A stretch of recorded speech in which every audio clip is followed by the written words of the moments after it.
How do you defeat an empire that has ruled the world for centuries? Not with a larger army. Not with better weapons. But with speed, courage, and a commander unlike any the world had ever seen. The year is 636 AD. The scorching plains of Yarmouk tremble beneath the feet of nearly 100,000 Byzantine soldiers. Across the battlefield stands a much smaller force. Outnumbered. Surrounded. Facing what should have been certain destruction. The Byzantine generals are confident. By sunset, they believe the Muslim army will cease to exist. But one man sees the battlefield differently.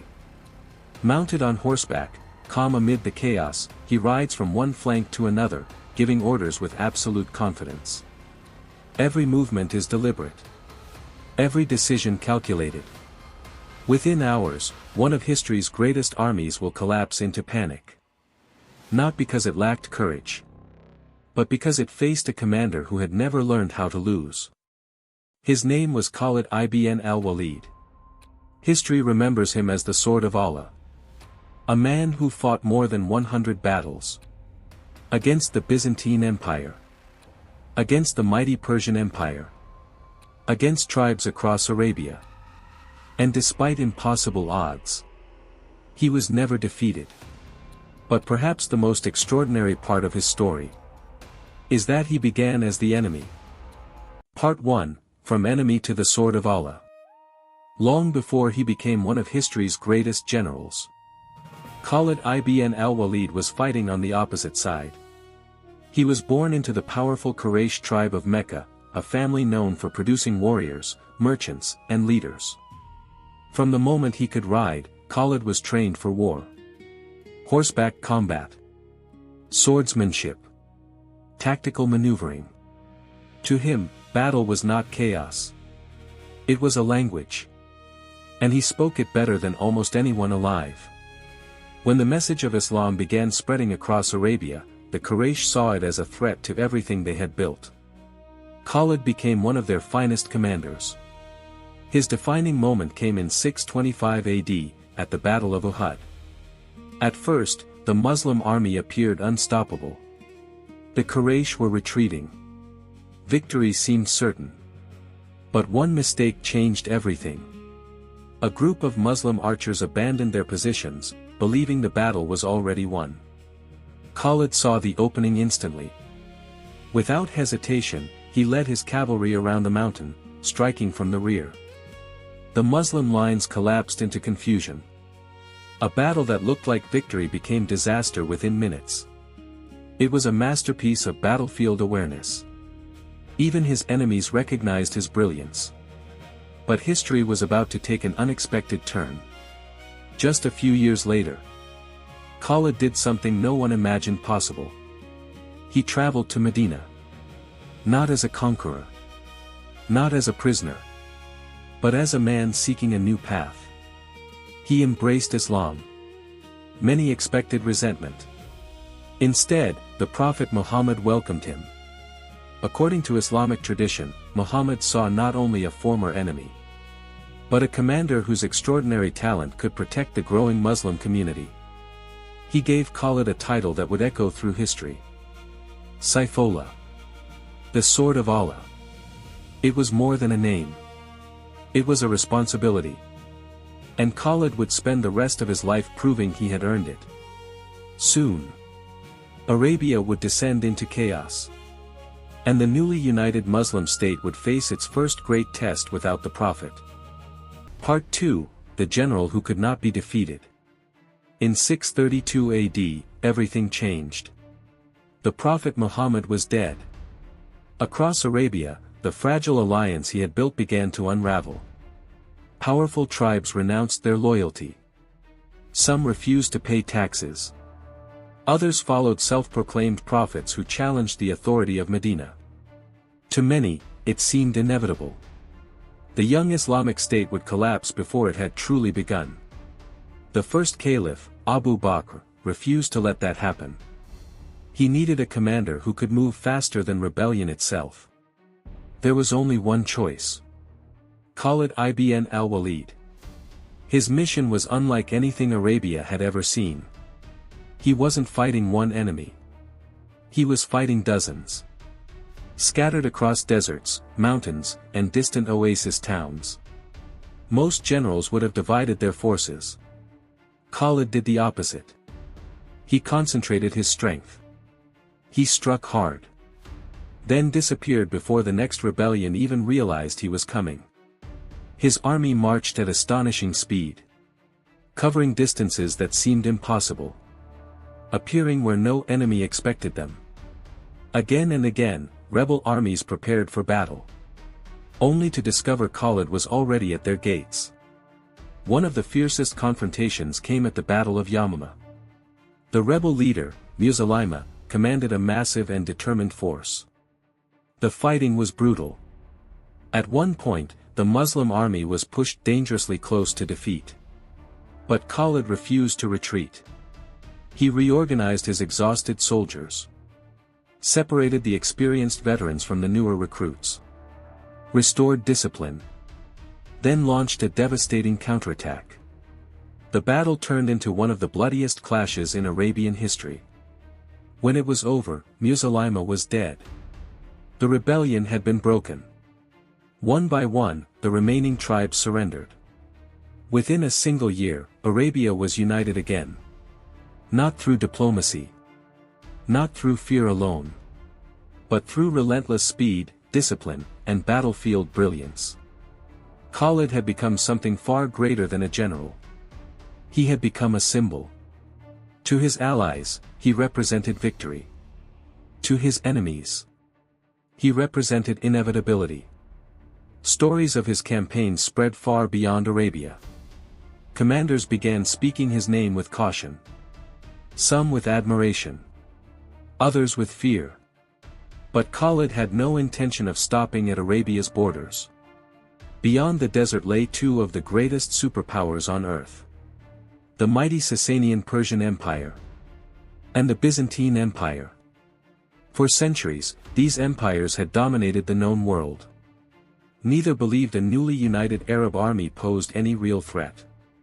They were about to make the greatest mistake of their history. Part 3, Defeating Two Superpowers. With Arabia finally united, Khalid's work was far from over. For generations, the deserts of Arabia had stood between two giants. To the east lay the mighty Sassanian Persian Empire. To the north, the Byzantine Empire. These were not ordinary kingdoms. They were the superpowers of the 7th century.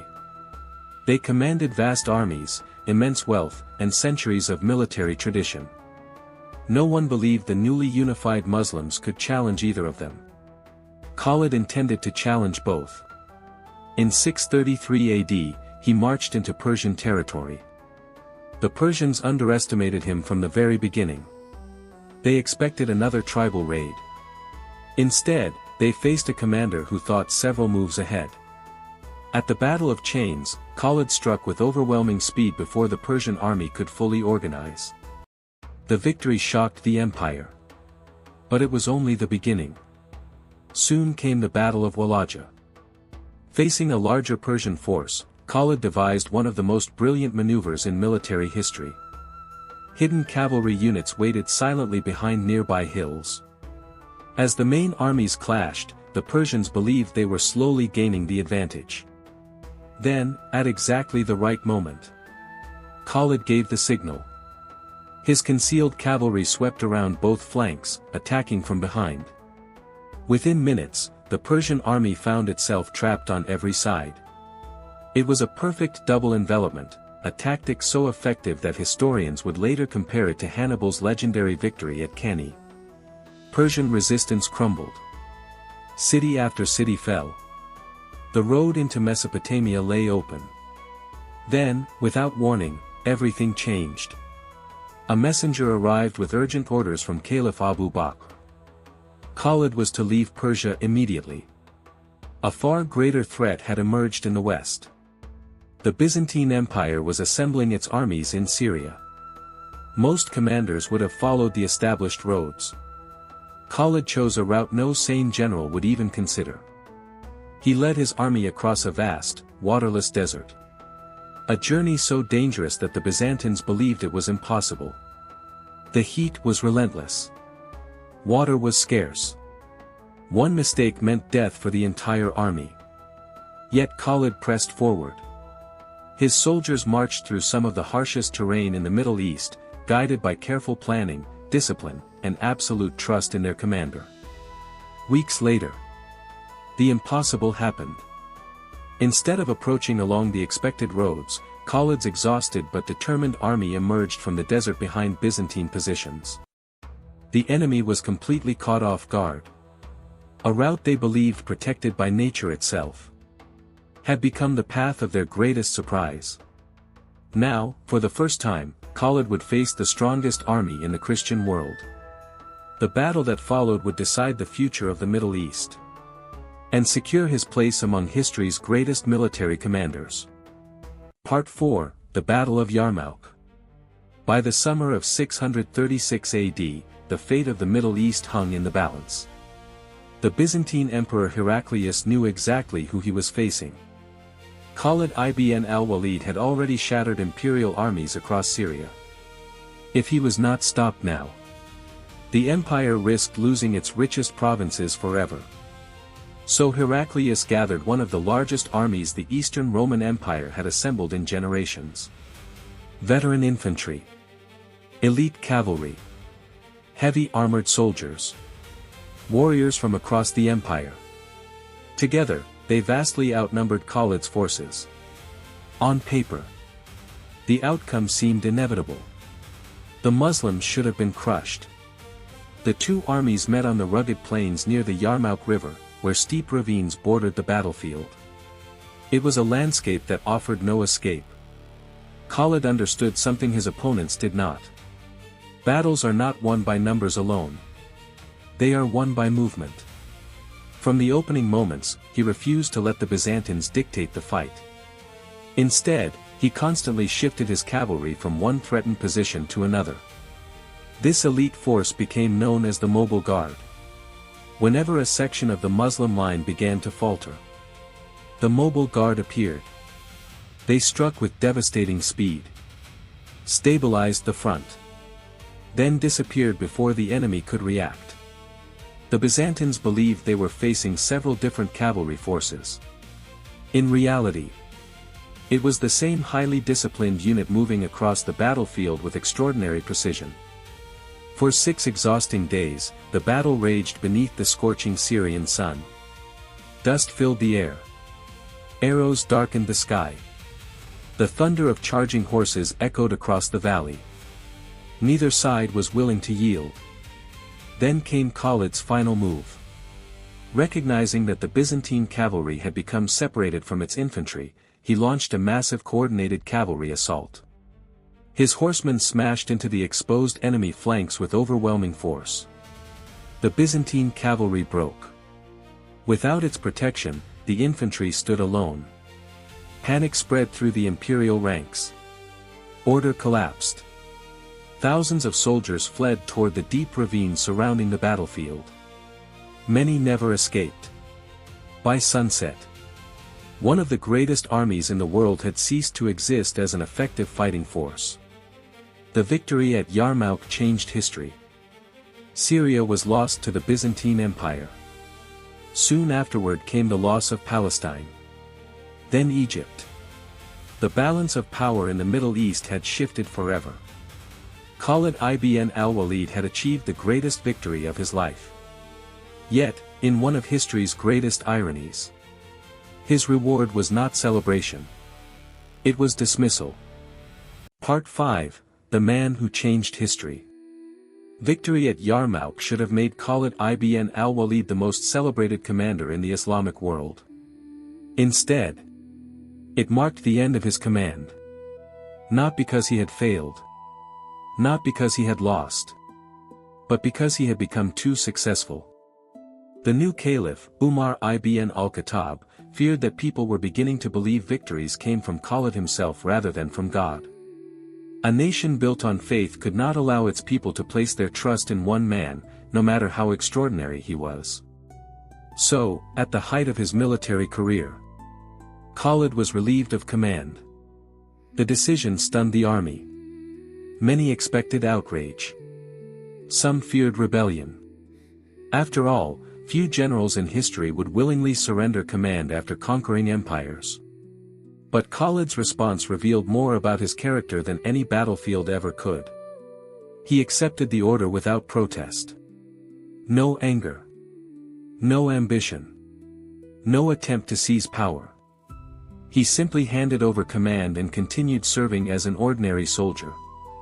For Khalid, the mission had never been about glory. It had never been about titles. He once declared that he fought not for himself, but for the cause he believed in. Even without command, he continued participating in campaigns until age and years of warfare finally caught up with him. Then came the moment that history remembers with quiet irony. The man who had survived countless battles, who had charged through storms of arrows, who had faced Persian cataphracts, Byzantine cavalry, and the fiercest warriors of Arabia, did not die on the battlefield. He died peacefully in his bed around 642 AD, in the city of Homs. According to Islamic tradition, as he looked over his body, he reflected on the countless wounds that covered him. Not a single part of him was untouched. Scars from swords, spears, arrows. Yet none of them had taken his life. His reported final words have echoed through history for centuries. There is no spot on my body but bears the mark of a sword, a spear, or an arrow. Yet here I am, dying in my bed as a camel dies. May the eyes of cowards never know sleep. Whether remembered as a military genius, a master of maneuver warfare, or the commander history calls the sword of Allah, Khalid ibn al-Walid left behind a legacy few have ever matched. He fought against the greatest empires of his age. He led armies across deserts thought impossible to cross. He won battles that changed the course of civilizations.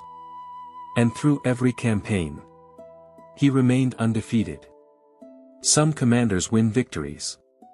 Some build empires. But only a handful changed the course of history itself. Khalid ibn al-Walid was one of them.